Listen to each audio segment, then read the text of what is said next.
Hi everyone, my name is Vijay Chidambaram. I'm an assistant professor at the University of Texas at Austin.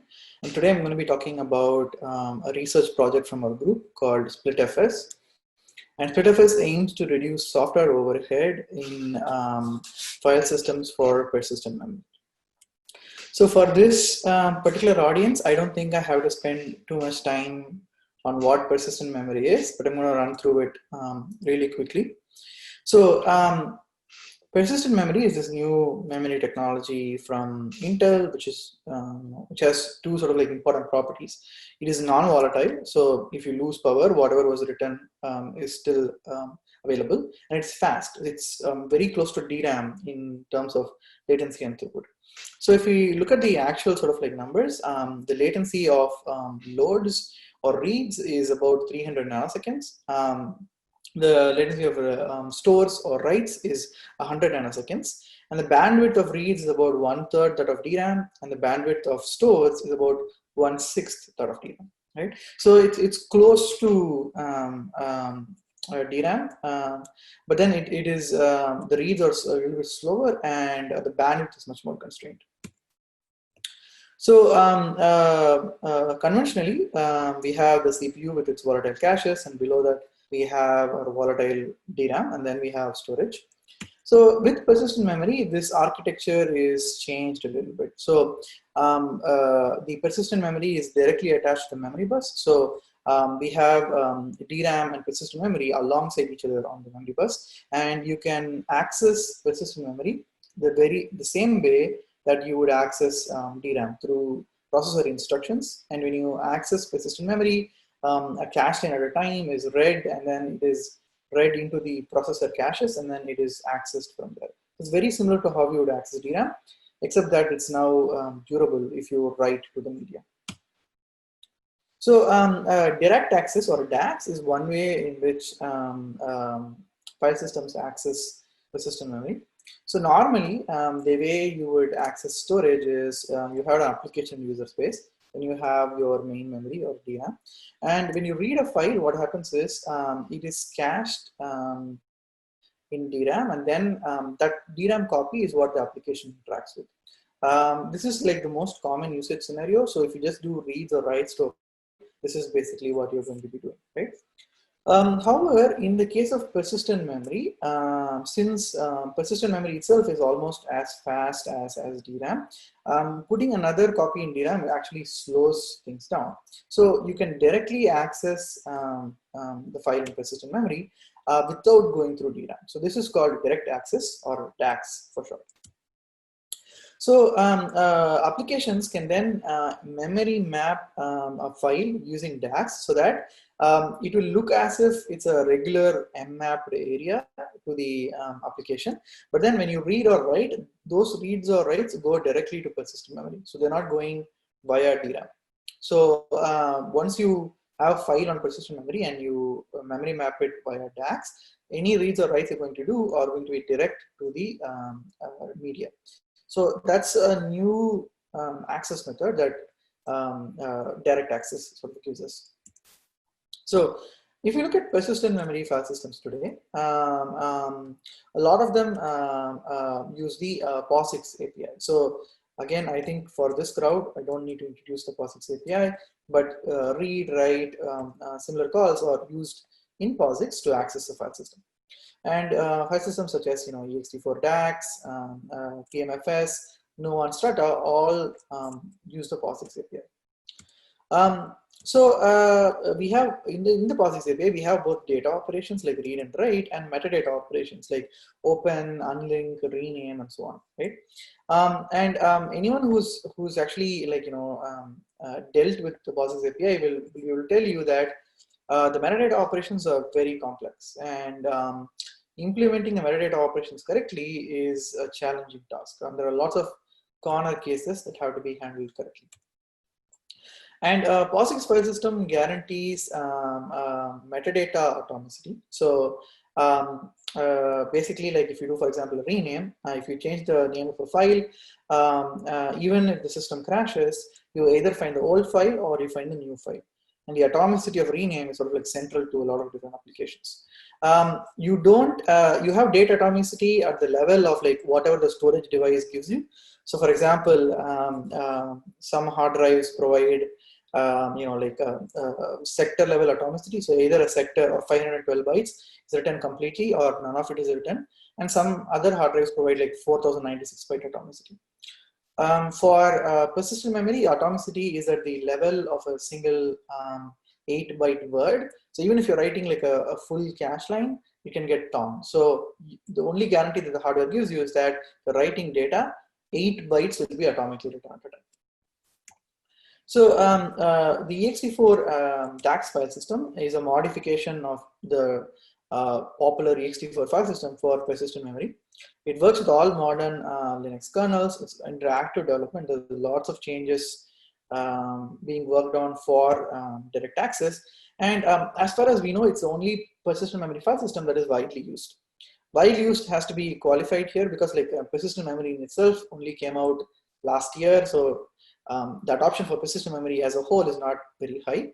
But of the customers who are using persistent memory, we believe a lot of them are using ext4 DAX.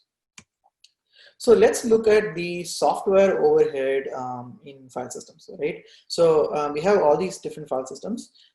What is the latency to append 4 kilobytes to a file? So this is a very, very common operation, and let's see how long it takes.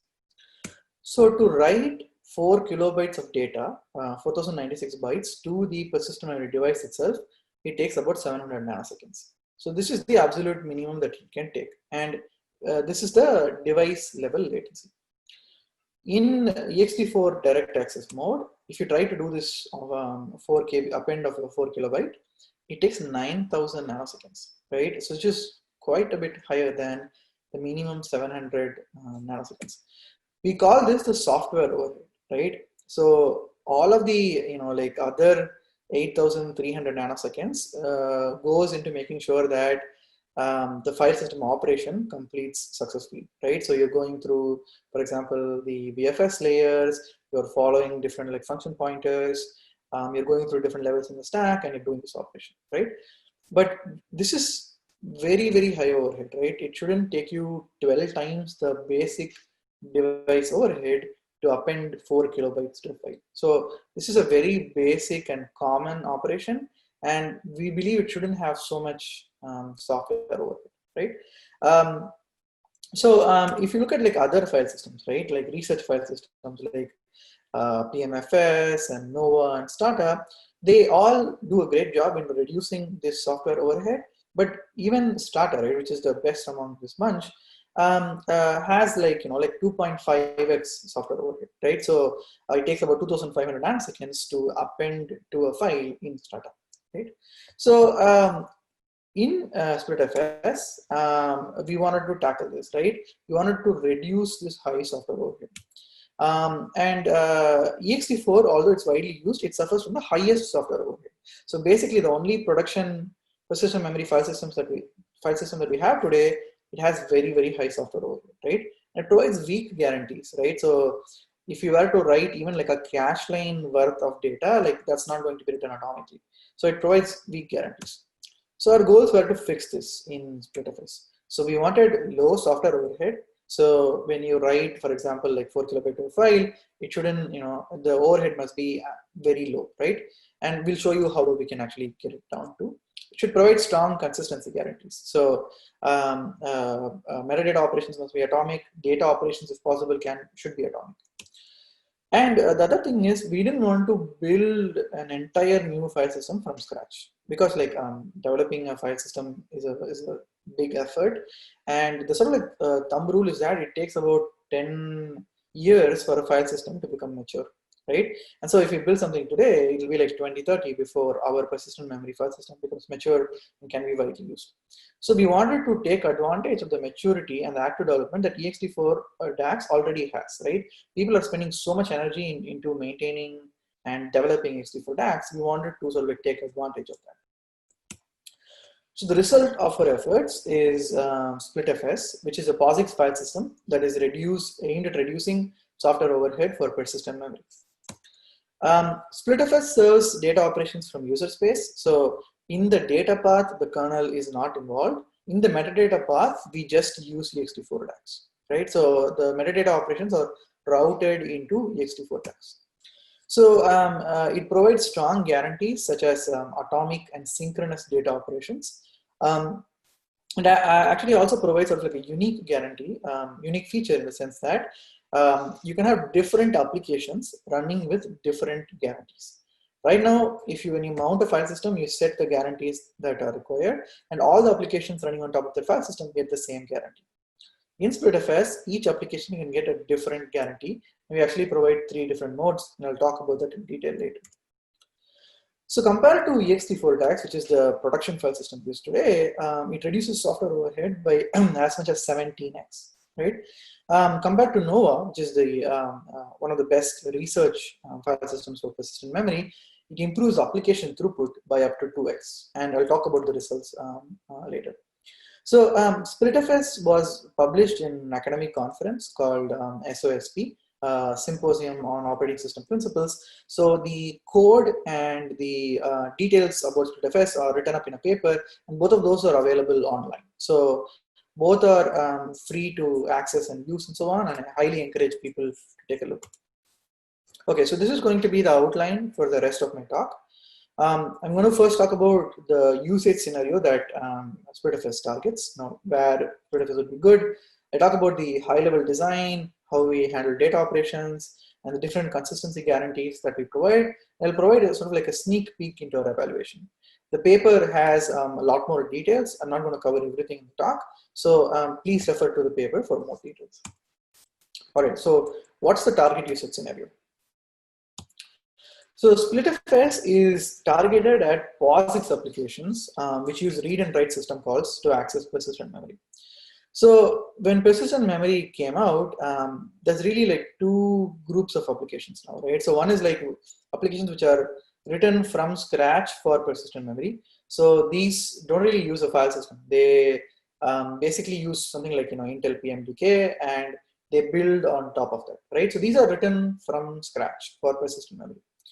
We have this other big group of applications, which are legacy applications, which are applications written today for accessing SSDs and hard drives, which use read and write system calls to access the storage.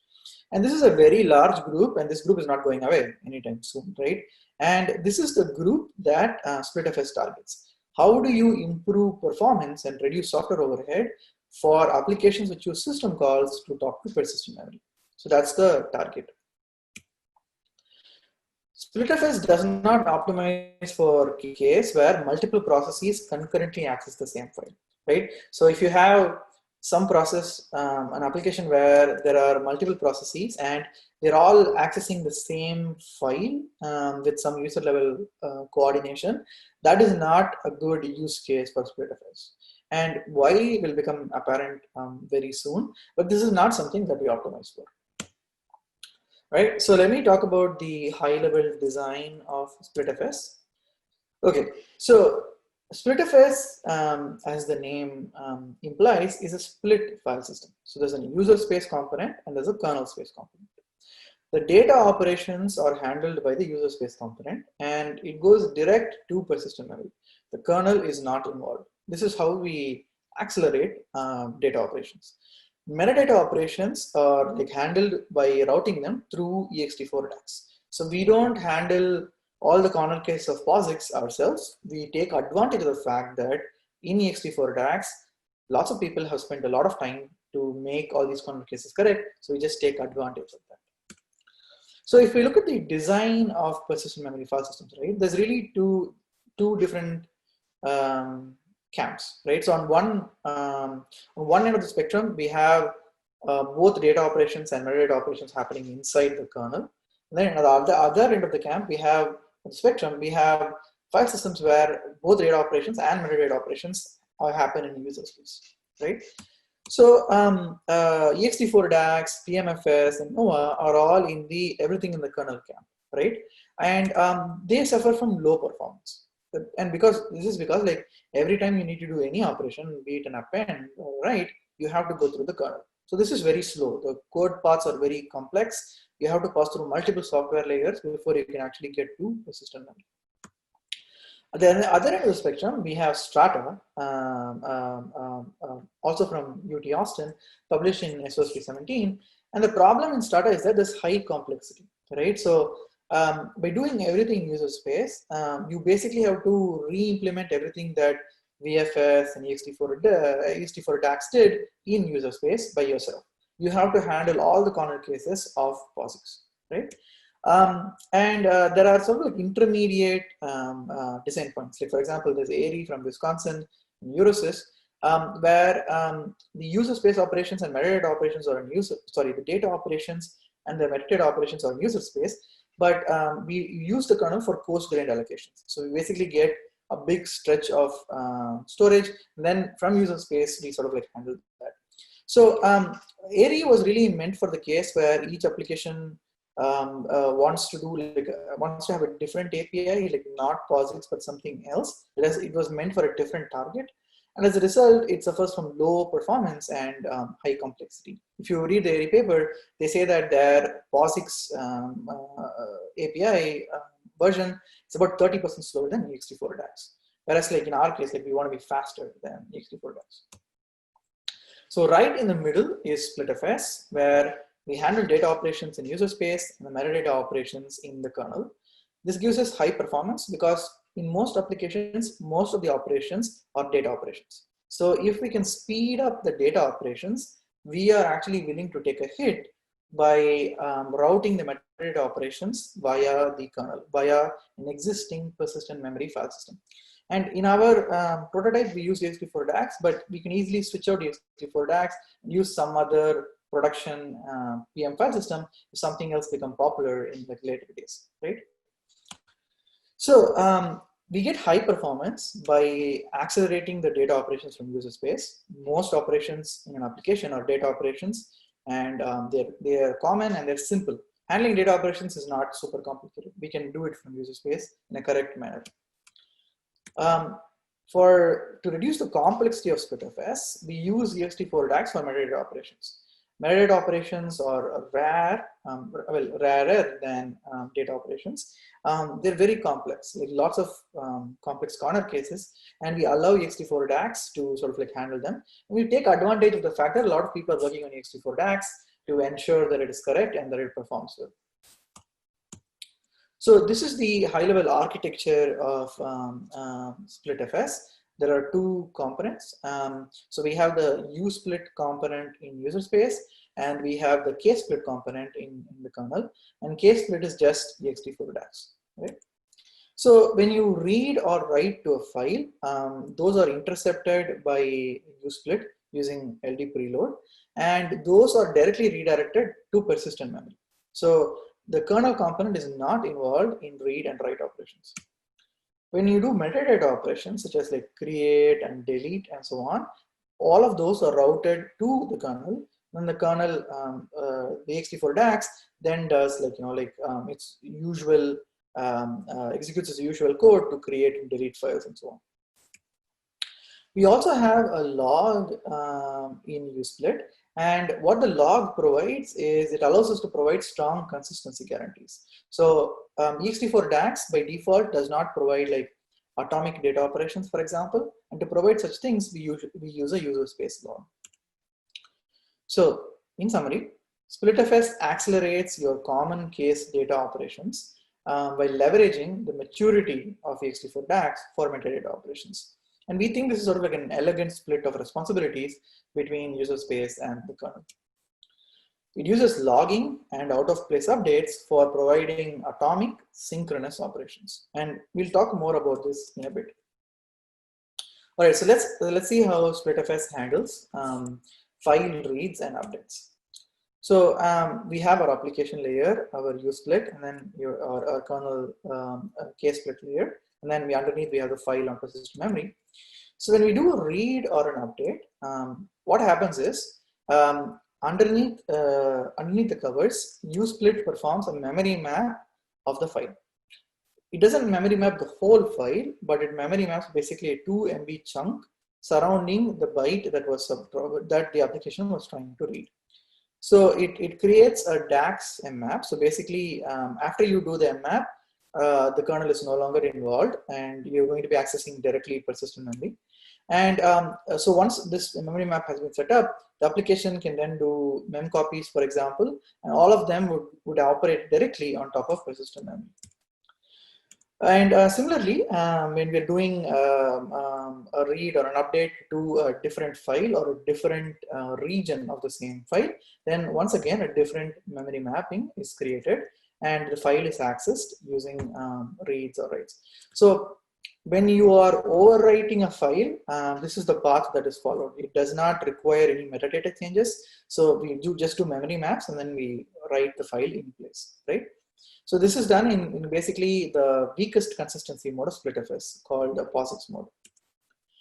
So we'll talk about this in a little bit more detail later, but SplitFS maintains a list of memory mappings per file to satisfy file reads and updates, right? So imagine a 100 MB file and you read 2 different locations. There will be 2 different 2 MB memory mappings to satisfy those reads. So every file in SplitFS is basically a collection of memory mappings. Again, file reads and updates or overwrites do not pass through the kernel. And this is how we accelerate reads and overwrites. Okay, so how do we handle file appends? So, I'm going to show you an example of like what happens. So we have the file foo, its size, let's say, is 10. So in persistent memory, there is an inode which says this. So in persistent memory, we have something called the staging file. So think of it as a temporary file that SplitFS maintains, right? So what happens is and then the staging file is then memory mapped into user space. So basically, when the application wants to access the staging file, it can use like mem copies and loads and stores. It doesn't need to do any system calls. So when the application appends, right, to the end of the file, that data actually goes into a staging file. So the staging file holds the appended data. And when you try to read from that portion of the file, that read is going to be satisfied by the memory mapping of the staging file. So the data is now present in the staging file and the reads are redirected basically to the staging file's memory mapping.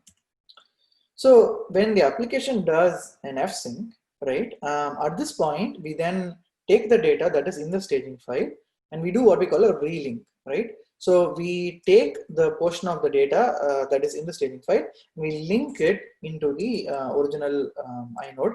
In this particular case, that's foo. And we use ext4 journal transaction in order to do this. And ext4's journal already provides failure atomicity for any transactions. So we're able to do this in a failure atomic way, right? So one thing to note here is that we are not actually copying any data, right? The data stays exactly where it is. We're only modifying metadata so that we are reducing the size of the file of the staging file and we are increasing the size of the foo file. We are taking the sort of like extent that we wrote in the appended file and we're moving it from the staging file to the target file. So that's what a relink does.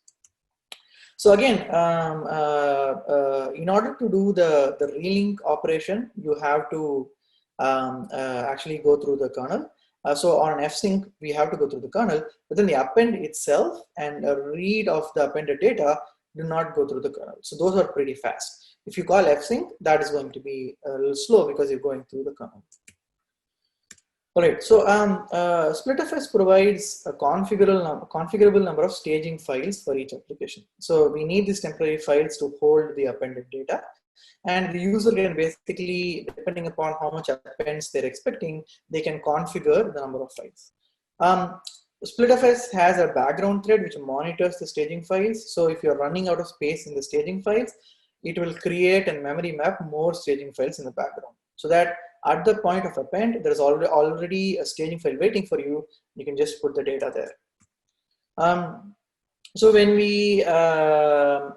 you've appended data to a file and then we have done relink, we do not destroy the memory mapping of the appended data. So remember that when we created the staging file, it's already memory mapped in, and we filled it with some data. That data now belongs to some other file because we've done a relink. but we still use the old memory mapping to access the data because the data's location stays the same. So we reuse the old memory mappings. And this is really critical for performance because what we found in SplitFS is that when you're dealing with persistent memory, memory mapping is a very, very crucial operation, right? If you take a lot of time for memory mapping, it slows down the whole thing. So we want to be able to memory map outside the critical path, and we want to pre-memory map wherever possible. So we already saw this before, but for SplitFS, every file is a logical collection of memory mappings. So some of the memory mappings may be of the file data, some of the memory mappings may be of like staging files, which were then relinked into the file. So there are many different memory mappings in play for each application file. So let's sort of like go through an example that sort of like makes this point. So we have an application, and then we have the staging file, and then it's divided into a number of different 2 MB memory mappings. And so when you append to, like, let's say a file foo, right, and you create an fsync, what happens is that this memory mapping of the staging file logically becomes part of the foo file. Anytime anybody tries to access the appended data in foo, it has to go through the memory mapping of this staging file, right? The yellow thing that just left, that's still a memory mapping of the staging file, and that contains data meant for foo, right? Similarly, if you then append to a different file bar, that is going to go through the next memory mapping in the staging file, and on an fsync, it is relinked to the file bar. So again, the memory mapping that we have is now going to be used for the sake of bar. Even though these are all staging file memory mappings, they are now logically part of like foo and bar, right? So a staging file, as it sort of like gets appended by different files, the memory mapping of the staging file is logically split into different memory mappings that belong to different files. So SplitFS looks at the collection of memory mappings to decide to which memory mapping to route a particular read. If it was original file data, it would go to the files memory mapping. If it was to an appended data, it would go to one of the memory mappings of the staging file, right? This is one of the crucial things we had to figure out to ensure that we got high performance in SplitFS. So we already looked at this, and all right, so let's talk a little bit about consistency guarantees provided in SplitFS. Let me quickly drink some water.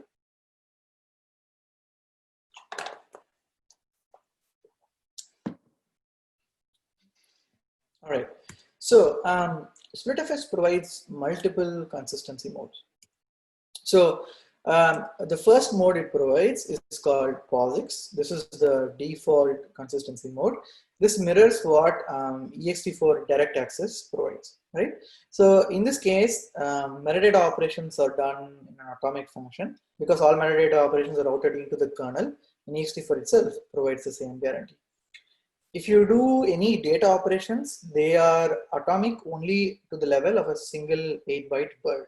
If you write, for example, 2 megabytes, and if you crash in the middle of that, the 2 megabyte write can be torn. You may see 16 bytes written out of the 2 megabytes, and we can't really provide any guarantees based on that. Another property is that when you write to a file, you need to call fsync to basically ensure that the file's content have been durably persisted, right? So that property is also true of the POSIX mode in SplitFS. So to sort of like summarize that, POSIX mode is basically the same guarantees as given by ext4 DAX. We have a second set of guarantees called sync mode, and these are the guarantees provided by the PMFS file system. So in this mode, we have all metadata operations are done synchronously. So for example, if you create a file, at the end of the create call, the file is now durably created. When you rename a file, at the end of the rename call, it is durably renamed, and so on. You don't have to call fsync on the parent directory and so on. Everything is done in a synchronous way. So when you do data operations, they are guaranteed to be synchronous. So for example, if you write a 2 megabyte 2 megabyte piece of data in a single write system call. At the end of that system call, the data is now durably written. So it's immediately synchronous. You don't have to call fsync afterwards, right? It does not provide atomicity. So if you're writing 2 megabytes and you crash, you may still have the situation that, let's say the first 32 bytes of the data was written, but the rest of it is garbage. So that can still happen, right? So finally, we provide the strict mode in SplitFS, which provides atomic and synchronous data and metadata operations. So if you wrote 2 megabytes in a single write system call, at the end of that call, the data is guaranteed to be atomically written. So if you crash before the call completely finishes, none of the data would have been changed, right? And at the end of every metadata or data call, that operation is synchronously done, right? So this is provided by NOVA's strict mode. So we provide all three modes like POSIX, sync, and strict. And the really nice thing about SplitFS is that different applications can use different guarantees. So, so in order to provide these guarantees, right? So SplitFS provides a per application log. So this is the log that we already saw in other operations, other slides. And there's a log per application basically. And this log is used in the sync and the strict mode. And it logs every logical operation, right? And we have optimized this logging. So every log entry fits in one cache line, 64 bytes. And the log entry is written synchronously to ext4, to persistent memory using DAX and NOVA. So the log itself is also memory map. So logging is one part of how we provide these guarantees. The other part is using out of place updates. So when in strict mode, SplitFS is writing like 2 megabytes to a file, that is not written in place. So we first write it to a staging file, and then when the call is complete, we relink it so that it replaces the original content in the file. So this is how we are actually able to provide atomic data operations. Okay, to summarize the data operations that we have. So we have three modes: POSIX, sync, and strict. And we have POSIX mode provided by ext4 DAX, and we have sync provided by PMFS, and strict mode provided by NOVA and Stata. So all of these modes provide metadata atomicity, right? Any rename or create or whatever you're doing will not, even if there is a crash, will not leave the file system in an inconsistent state. This is basically the minimum that a file system has to guarantee. In sync and strict modes, the operations are synchronous. So at the end of like every metadata or data operation, that is fully completed and is persisted, but it is not atomic. So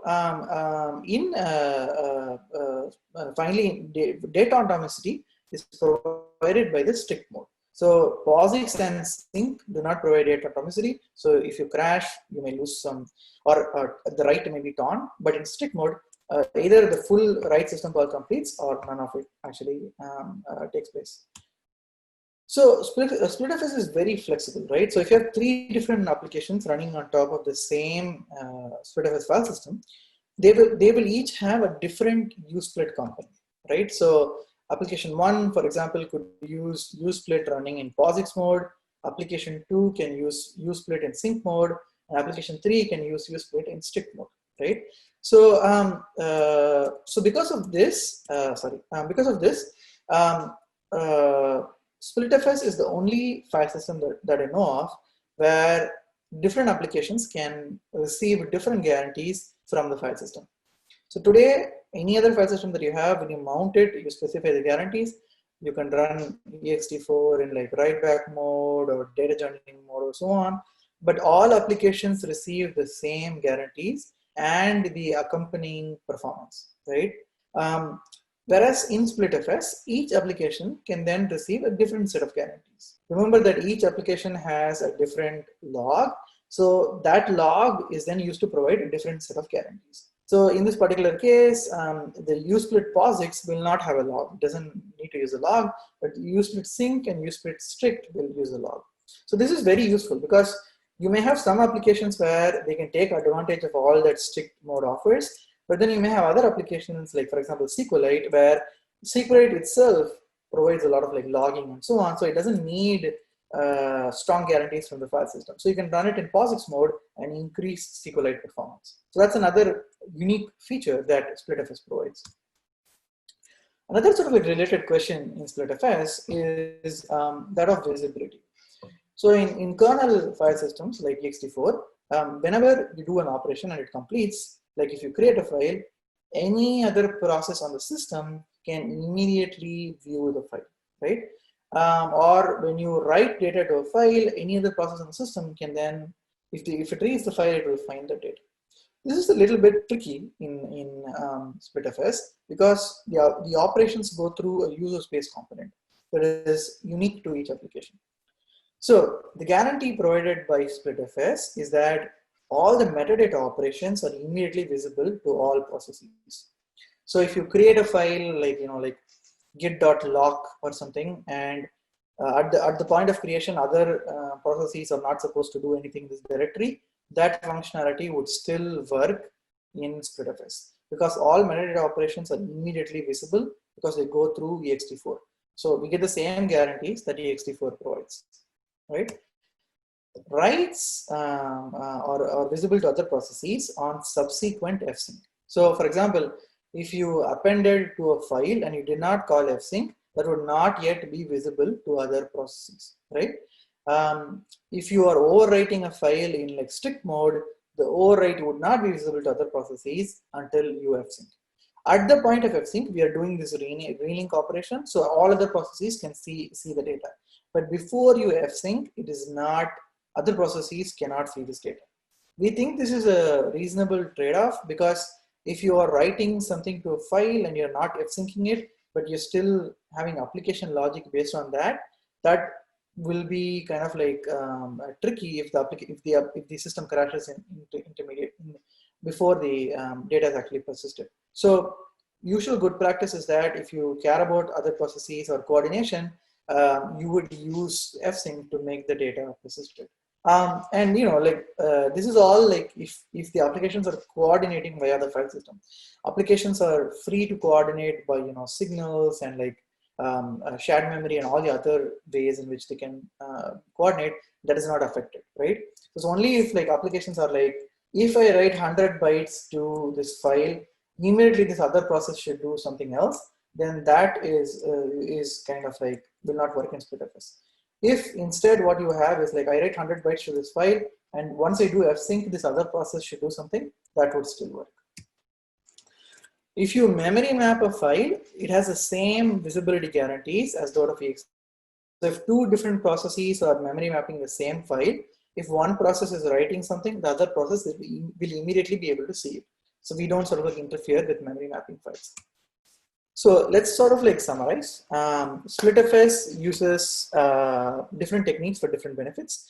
But using the split architecture, SplitFS provides low overhead data operations and correct metadata operations.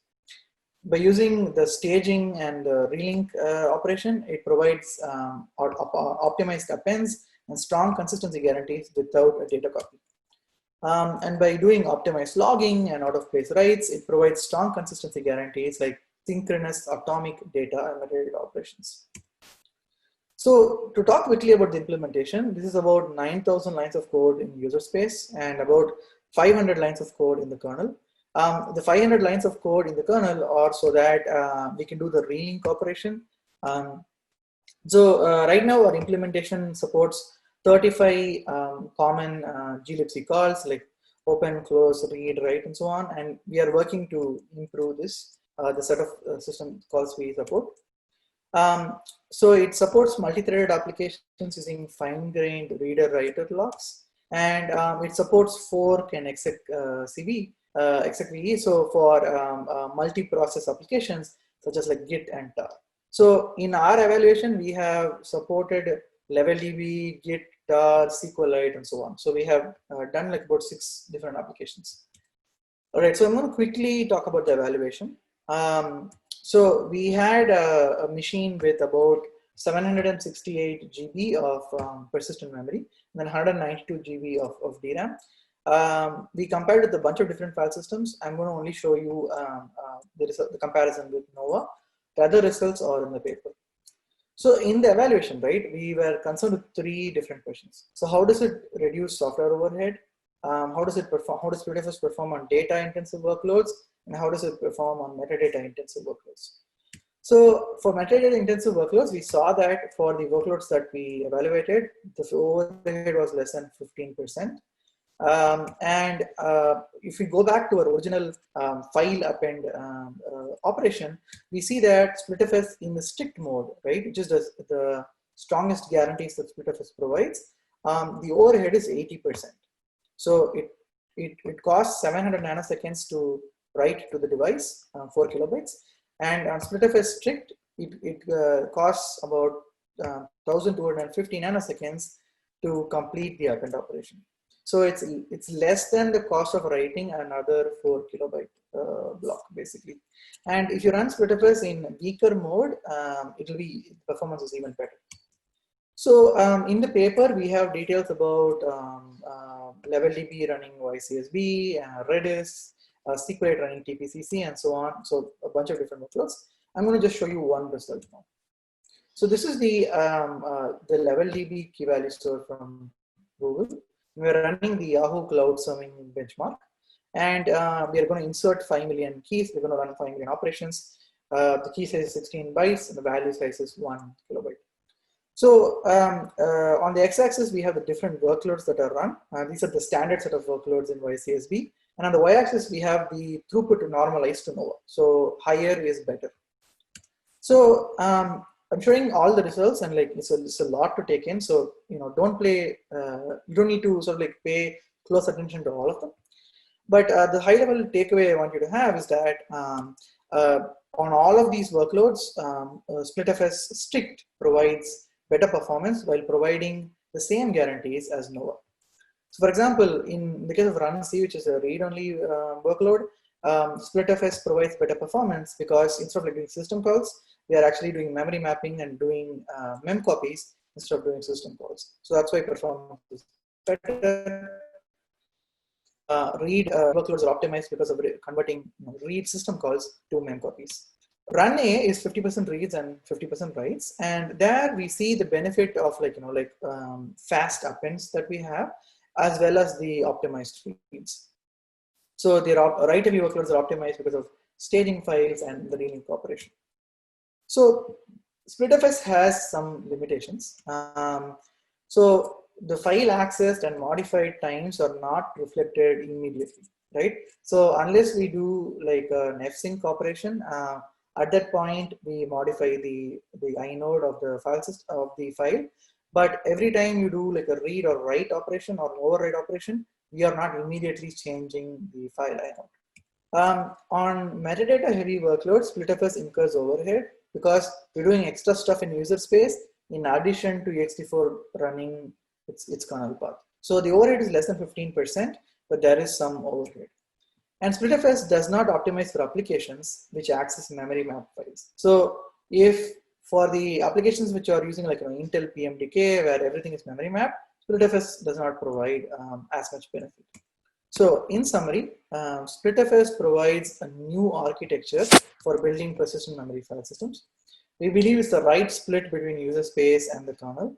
It reduces software overhead, it provides strong guarantees, and it leverages all the development that goes into ext4 DAX. As I mentioned before, SplitFS is open source and is available on GitHub. So please check it out. We'd be very happy to help you run SplitFS in either your company or sort of like in your research project. With that, I'd be happy to take any questions, and thank you.